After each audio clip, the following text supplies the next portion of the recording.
pode desfazer aquilo que Deus determina. O Brasil chora ao perder os mamonas assassinas. Nos braços da saudade deixaram crianças, jovens, velhos e amigos. Estou cantando a história porque também aconteceu comigo. Como é que pode? Esta vida é tão cruel. São as coisas lá no céu, não podemos entender.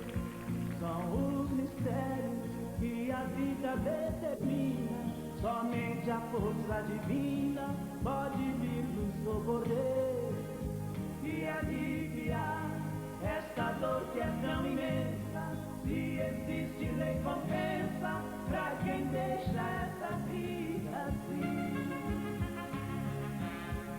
Muitos lutam para conquistar a glória. Quando alcançam a vitória, vem a morte e põe o fim. Não reparem esse meu canto doído, tem o meu peito ferido, como tantos têm agora. A fatalidade que tirou nossos meninos foi um avião assassino e levou eles embora. Quanta dor, quantas lágrimas caídas, uma estrada interrompida, 5 vidas e um adeus. 5 chamas que apagaram suas luzes, mas nos braços de Jesus foram encontrar com Deus.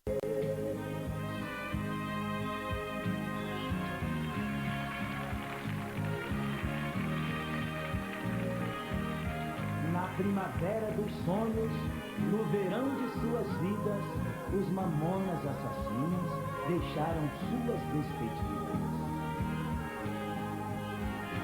Não reparem esse meu canto doído, tem o meu peito ferido, como tantos têm agora. A fatalidade que tirou nossos meninos foi um avião assassino e levou eles embora. Quanta dor, quantas lágrimas caídas, uma estrada interrompida, 5 vidas e um adeus. 5 chamas que apagaram suas luzes, mas nos braços de Jesus foram encontrar com Deus.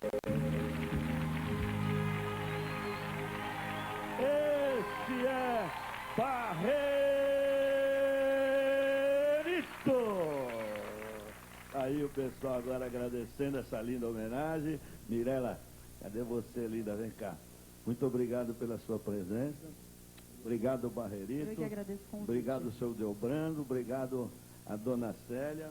Mais uma vez, obrigado. Amém. Obrigado. Deus abençoe a senhora também. Lindo, obrigado, hein? Obrigado.